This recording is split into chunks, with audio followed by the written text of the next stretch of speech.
네, 대륙의 스케일은 남달랐습니다. 사상 최대 규모라는 중국의 열병식이 오늘 그 화려한 위용을 드러내는데요. 이태환 세종연구소 중국연구센터장, 문영철 군사전문기자와 오늘 열린 열병식의 이모저모, 그리고 한중 정상회담의 성과까지 자세히 짚어보겠습니다. 네, 어서 오십시오. 안녕하십니까. 네, 그 열병식이 오늘 오전 11시부터 12시 30분까지 한 90분간 진행이 됐습니다. 네. 중국 관영TV를 통해서 생중계가 됐고요. 전체적으로 어떻게 보셨습니까? 뭐 정말 규모에 있어서나 그 행사에 참가하곤 외국 정상들 네. 규모도 그렇고 또 그 의장대 뭐 사열도 그렇지만 거기 구성도 보면은 대단했습니다. 네. 왜냐하면 뭐 숫자가 12,000명 정도 지금 동원된 걸로 알고 있는데 네.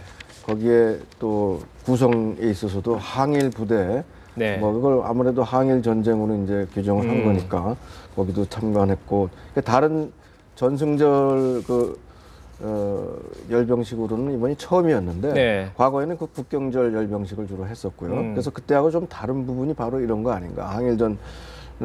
항일 부대도 들어가고 참전 노병들도 들어갔고 또 외국 의장대까지 통합해서 이번 여성 의장대가 아직도 굉장히 또 네. 관심을 끌지 않았습니까? 네.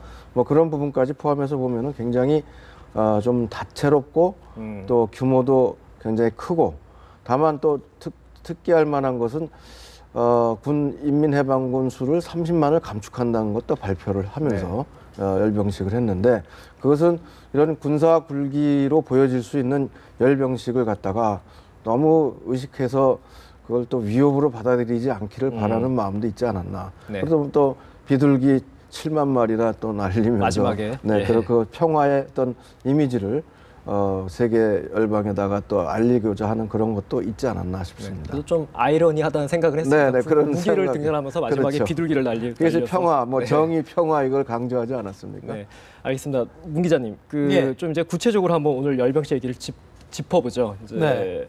먼저 박근혜 대통령의 위치가 전승절 행사가 진행되면서 이제 계속 바뀌었습니다. 네 네네. 차례.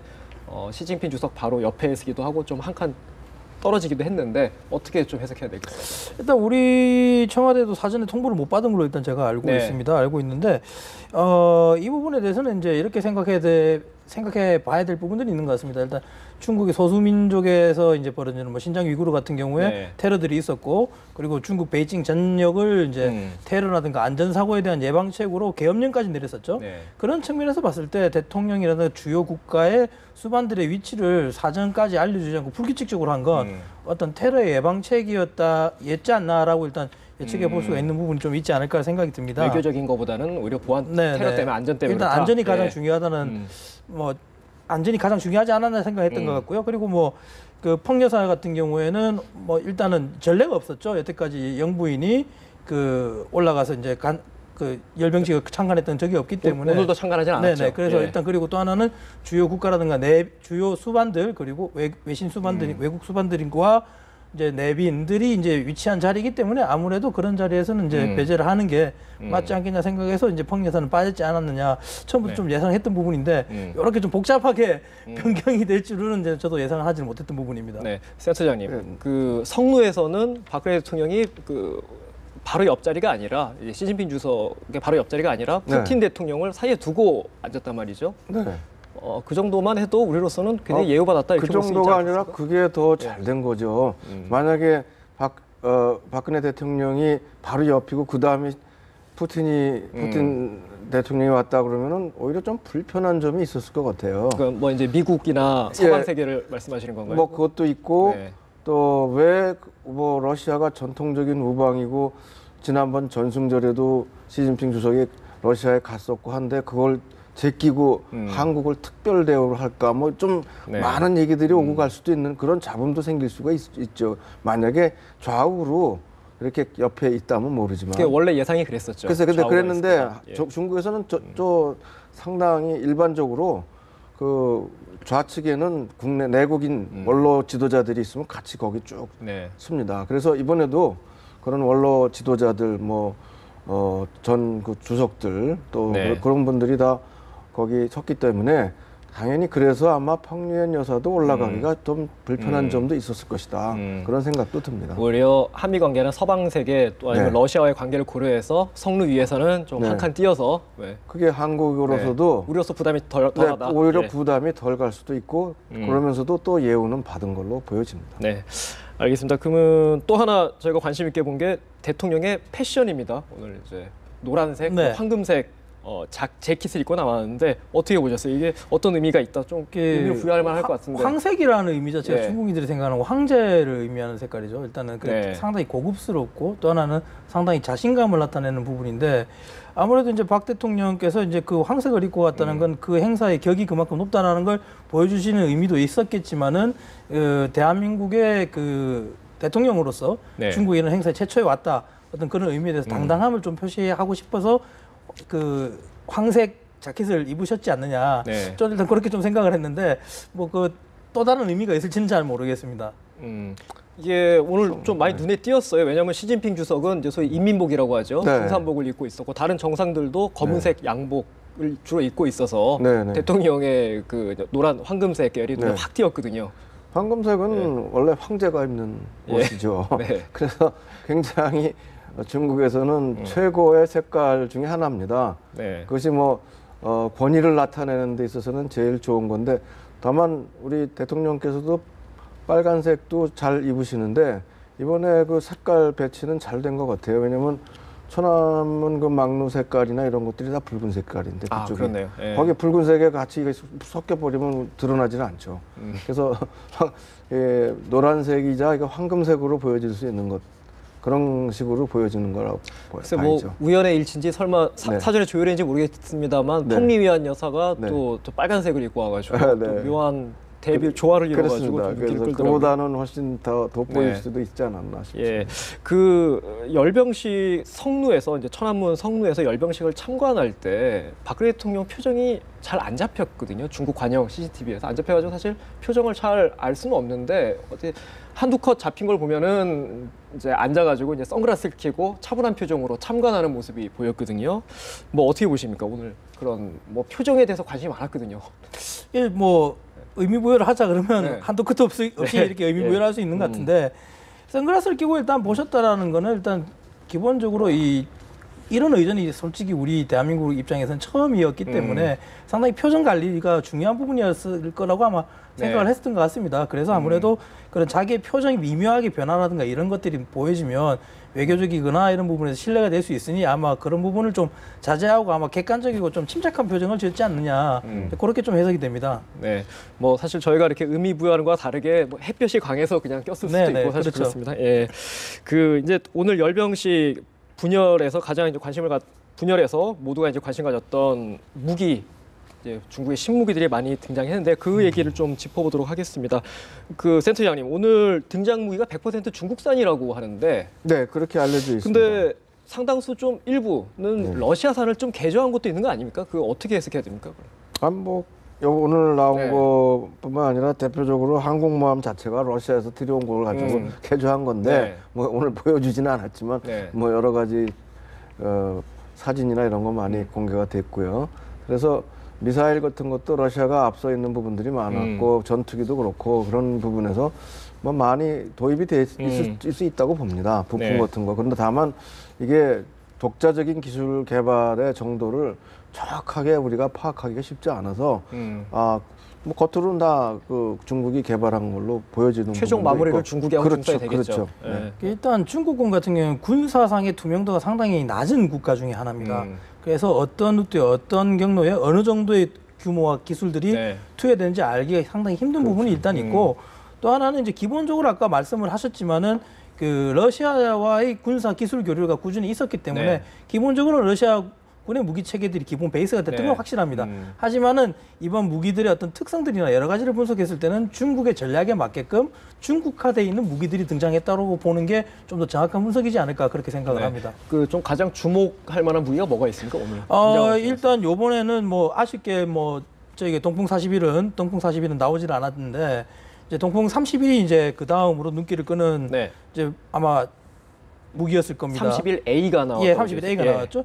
이제 약 사거리가 한 11,200km 정도 나오는데 이거 같은 경우에도 솔직히 그 약 사거리로만 보더라도 미국 본토에 대한 어느 정도의 그 대항 능력을 가지고 있거든요. 미국 서부 정도죠. 그렇죠. 본토로 따지면. 정확하게 예. 서부 쪽이죠. 예. 그래서 미국이 만약에 핵으로 어떻게 우리를 위협한다면 우리도 예. 당신들을 견제할 수 있다라는 어느 그 정도의 있다는 의지를 보여줄 수 있는 그런 부분이었고, 특별하게 이제 중국의 무기들이 기본적으로 보면 러시아의 바탕을 뒀다 하지만은 이번에 이제 육상 전차 같은 경우, 구구식 전차 같은 경우에는 상당히 이제 러시아의 무기의 특성에서 상당히 벗어난 서구화되어 있는 특성들을 많이 볼 수도 있었다라는 게 일단 저는 좀 갈목하게 볼 부분이었습니다.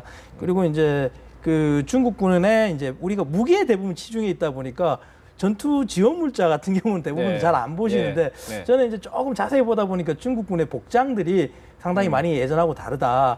심지어는 우리처럼 이제 몰리 방탄복이라고 해서 여러 가지 파우치를 다양하게 끼울 수 있는 방탄복도 착용하고 나왔거든요. 지금 가져 나오신 이 군복이 오늘 뭐 착용 오늘 열병시에 나온 제대 중에 한 제대가 이제 착용했던 건데 요 앞에 있는 게 이게 지금 이 인형이 피규어가 입고 있는 게 이제 87식 전투복이라 그래서 지금 현재 전투복 07식 전투복이 나오기 전까지 2007년도까지 보급되어 있던 전투복입니다. 소위 이제 구식 전투복이 되겠네요. 이제 미군의 얼룩무늬 전투복하고 비슷한데 우리가 생각해 중국은 되게 낙후하고 뭔가 개인 전투원에 대한 배려가 없을 거라 생각을 하는데 실제로 보면 지금 이제 이게 지금 07식 전투복이라고 해서 2007년도에 제정이 되고 2008년부터 보급이 되기 시작합니다.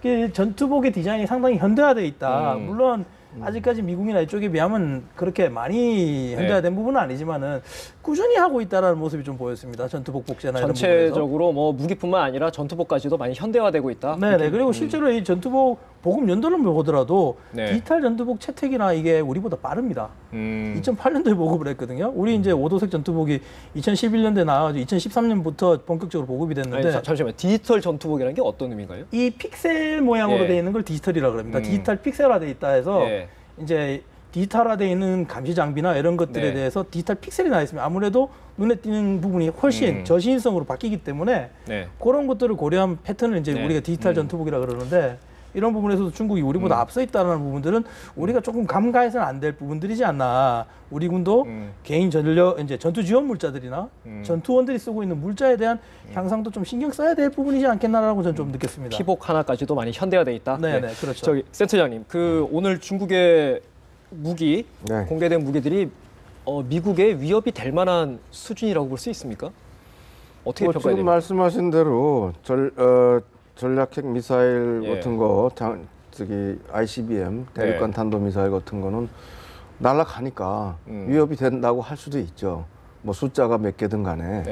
근데 이제 그게 오늘 공개가 안 된 뚱펑 41 같은 경우 이게 사거리가 한 15,000km 된다고 알려져 있는데 미국 전역이 다 들어가는 거죠. 워싱턴까지도 가능하다는 얘기죠. 그게 거기다가 탄두가 뭐 발사될 때 하나만 날아가는 게 아니라 10개가 분산돼서 각 도시로 날아갈 수 있는 위력이 있다.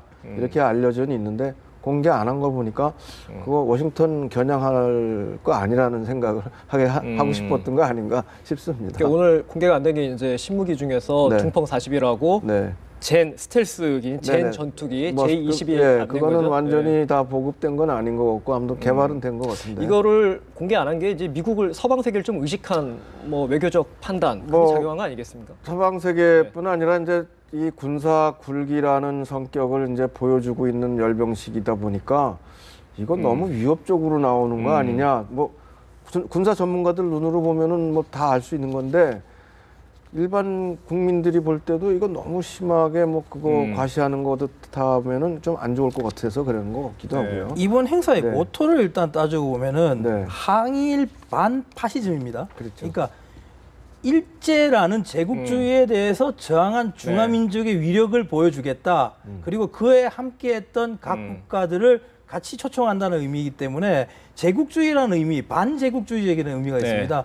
그렇기 때문에 이렇게 상당히 더 공격적이고 더 위협적인 무기가 나왔을 때 중국이 오히려 그런 대열에 들어간다는 어떤 그런 이미지를 줄 수도 있고 또 한편으로는 지나치게 미국을 자극해서 미국 내 여론이 나빠졌을 때 중국의 입장이 난처해지는 부분도 있기 때문에 아마 절묘하게 그런 부분까지는 다 감안했지 않나 생각이 듭니다. 알겠습니다. 뭐 오늘 무기 얘기는 뭐 계속 하게 될 테니까 이쯤에서 접고요. 저기 현지 얘기를 한번 들어봤고요. 현지 얘기도 뭐 거의 축제 분위기라고 하는데 뭐 마지막에 이제 방중 이번 방중이 외교, 동북아 외교에 미칠 영향, 그에 대해서 한번 또 마지막으로 짚어보도록 하겠습니다. 먼저 센터장님, 네. 어제 박근혜 대통령과 시진핑 국가주석이 여러 차례 만났는데요. 어제 네. 저녁에 이제 청와대가 보도자료를 냈는데 네. 우리 측이 조속한 통일을 강조했다 이렇게 발표를 했습니다. 네. 조속한 통일이라는 단어를 썼거든요. 네. 그 의미를 좀 짚어주시죠. 굉장히 좀 뭐 남다른 표현이 아닌가 싶은데. 뭐 조속하다는 게 우리로서는 통일준비위원회까지 만들고 네. 지금 다 하고 있는데 중국은 뭐 그렇게 갑자기 서두르는가 하는 생각을 하는 사람들도 사실 많았거든요. 근데 중국이 지금 부딪힌 문제는 뭐냐면 중국 지금 실크로드 전략이라고 해서 1대1로 네. 2대1로 전략을 발표하고 뭐 나름대로는 여러 가지 지금 해양 강국으로 뭐 건설을 하겠다 뭐 이런 목표들이 많지 않습니까? 네. 그러면서 이렇게 아시아에서 아시아 인프라 투자은행도 설립을 해갖고 아시아 리더 역할을 좀 하고 싶고 이런 부분까지 포함해서 이게 한반도 통일하고 연관이 안 되면 다 소용없다. 이 얘기를 할 수 있어야 되는데 이번에 아마 그런 것들이 상당히 설득력 있게 전달이 되지 않았을까 하는 생각이 듭니다. 한반도 통일이 빨리 되면 한반도 평화가 오고 그렇지 않습니까? 네. 북한 핵 문제도 해결이 될 것이고 또 중국이 원하는 모든 그 발전 계획들이 순조롭게 순항할 수 있을 것이다.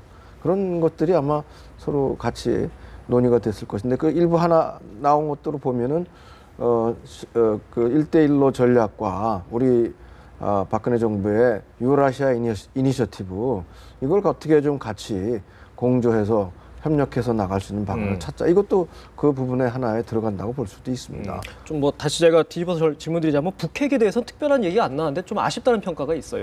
그렇게 보는 견해도 있지만 사실상 북한 핵 문제는 이제 핵 하나만이 아니라 북한에 대해서 어떻게 접근할 것이냐. 네. 한국과 중국이 공조를 하면서 북한이 도발하는 걸 방지하기 위한 얘기가 나오지 않았습니까? 네. 긴장 조성하는 데 반대한다. 그다음에 핵 문제에 대해서는 표현은 과거와 같은 9.19 공동성명이나 유엔 뭐 결의안 얘기를 했지만 사실상 핵 문제에 대해서는 이미 더 이상 강조할 수 없을 정도로 입장이 일치하고 있다는 걸 보여주고 네. 이번에 또 하나 추가된 거는 의미 있는 육자회담. 여기에 중국이 동의했다는 게 의미가 있어요.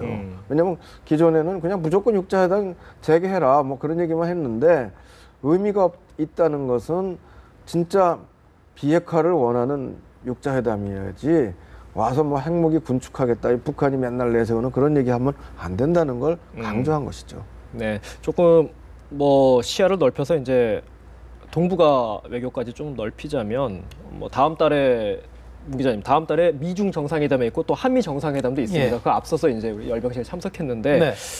그 어떻게 보면은 지금 박근혜 대통령이 동북아 외교를 주도한다 뭐 이런 해석도 나올 수 있는데 어떻게 보세요? 물론 뭐 이런 행사의 어떤 움직임이라든가 행보를 봤을 때 그런 부분들이 많이 보이긴 하지만 네. 아직까지 이제 우리가 너무 섣부르게 모든 것을 진단하는 부분은 상당히 조심스럽지 않나 하는 네. 생각이 듭니다. 일단 이번에 일본 같은 경우 아베 같은 경우에는 뭐 건강상 이유 뭐 피를 쏟았다 뭐 이런 보도도 나왔지만은 네. 일단 일본 같은 경우에는 이제 불참을 했습니다. 필리핀도 일단은 불참을 했고요. 이런 부분에서 일본을 어떻게 끌어내냐 부분은 또 다르게 또 많은 노력들이 들어가야 되지 않을까라는 생각이 좀 들고요. 시진핑 주석 같은 경우에는 연초 올해 발언 중에 재미났던 게 그 역사에 관한 부분을 강하게 이야기를 하면서 일본 내에 있는 성숙한 지식인들의 동참을 요구한다라고 이야기하면서 일본 내에 있는 그 역사관을 똑바로 가지고 있는 네. 그런 사람들이 도움을 요청한다는 이런 발언까지 되게 하면서 좀 폭넓은 모습을 보여줬거든요. 근데 우리로서는 아직 이제 그런 모습들이 아직 안 나온 부분들이 좀 있고, 물론 이제 요 근래 쌍케이 신문에서 이상한 기사가 하나 올라오기도 네. 했습니다. 민비라는 비유로 해서 박근혜 대통령 되게 폄하했는데 네. 이런 부분에 대해서 우리도 조금은 어른스럽게 대처하는 모습들이 필요하지 않느냐. 그런 것들이 되어 있을 때만이 일본도 뭔가 좀 적극적으로 이번에 한중일 회담에 나오지 않을까. 저는 그렇게 좀 보는 부분이 그 얘기는 있습니다. 이제 이번 방중 일정이 결국 한중일 3국 정상회담으로 이어져야 된다. 그 예, 말씀하시는 맞습니다. 거죠? 그렇게 이어져야 되죠. 그 어떻게 센터님 어떻게 전망하세요? 그 어제 양국 정상은 10월 말에서 11월 초에 뭐 한다라고 네. 공감을 했습니다. 그 일본에서도 뭐 그리 긍정적인 입장인 것 같은데. 뭐 그거는 오히려 일본이 사실상 더 중일 정상회담을 원하는 입장이라고 보면 됩니다. 네. 그렇기 때문에 이번에 한국이 사실상 뭐 이 한중일이 아니고 한일 정상회담하기가 상당히 어렵지 않습니까? 네. 일본이 변하지 않으니까. 그래서 한중일 정상회담을 통해서 한일 정상회담까지 가보자 하는 그런 얘기가 될 수도 있는 건데 이번에 한국이 제안해서 중국이 그걸 적극적으로 지지해주고 또 일본 바라던 반대 뭐 바라는 반대 뭐 감히 청하지 못하고 있었는지 모르지만 그 자연스럽게 되지 않습니까? 그래서 일본이 무슨 일부 산케이 신문이나 뭐 그런 데서 무슨 비난 기사가 있었다 하지만 실질적으로 이번 이 열병식 참가는 이런 한중일 간의 어떤 정상회담을 통해서 협력을 모색해가는 중대한 그 발판을 마련하는 그런 계기가 됐다. 그런 점에서 평가가 될 만합니다. 그래서 네. 한미중도 마찬가지고요. 연속 정상회담을 가지면서 한국, 미국, 중국이 삼국 정상이 한꺼번에 모이지 않았어도 거의 같이 논의하는 자리가 되면서 북한 문제 공조할 수 있는 바탕이 마련이 됐다고 육자회담으로 육자회담 가기 전에 네. 가기 전에 그렇게 막 그 중간 과정으로서 그 한미 중의 공조가 이루어질 수 있는 토대가 마련됐다고 봐야죠. 이번이 우리가 한중일의 의장국이죠, 우리가. 예, 그렇습니다. 뭐 그래서 자연스럽게, 서울에서 이제 예, 개최를 할 수 있게 된 거죠. 주도하는 모양새는 될 네. 텐데 그 문 기자님 마지막으로 박근혜 네. 대통령 이제 이번 방중에 던지는 뭐 후반기 외교의 과제랄까 뭐 어떻게 좀 짚어주시죠? 너무 지금 좋은 쪽으로만 다 평가가 호평이 나와서 외교 예. 쪽으로는 제가 전문가가 아니라서 네. 제가 감히 말씀드릴 수 있는 부분은 네. 아닌데 일단 이번 그 방중 행사가 상당히 박근혜 대통령으로서 상당히 큰 성과라고 저는 일단은 네. 판단합니다. 하지만 우리가 이제 언론에서 요즘 좀 나왔던 부분이 너무 이 열기가 너무 과도하게 가열된 부분도 좀 있기 네. 때문에 조금 이거를 우리가 조금 식혀서 냉정하게 좀 바라보고 네. 평가를 해야 되지 않겠느냐 그런 생각이 좀 들고요. 그런 부분에서는 이제 중국이란 국가를 바라볼 때도 우리는 절대 가소평가해서도 안 되고 가대평가해서도 안 되고 냉정하게 거리를 두고 바라보면서 중국을 어떻게 우리에게 유리하게 쓸 수 있는 카드로 쓸 수 있을지를 좀 더 연구를 해야 되지 않겠나 그런 생각이 좀 네. 듭니다. 센터 의원님은 어떻게 보세요? 그 어떤 과제? 네, 그 과제는 네. 지금 좋은 방향으로 이제 아무리 그 계기가 마련돼서 관계들이 다 호전이 된다 하더라도 실질적으로 우리의 국익을 극대화하고 그걸 제대로 찾으려면은 거기에 아주 주도 면밀한 준비가 필요하다. 그 세부적인 전략을 잘 짜는 것이 중요한 것이지 그리고 실천할 수 있는 힘이 있어야 됩니다. 우리가 아무리 아이디어는 좋고 그런 걸 지금 내세워서 여러 가지 외교의 주도권을 잡아가 기세 있게 나갔는데 뭐 용두사미가 되면 안 되죠.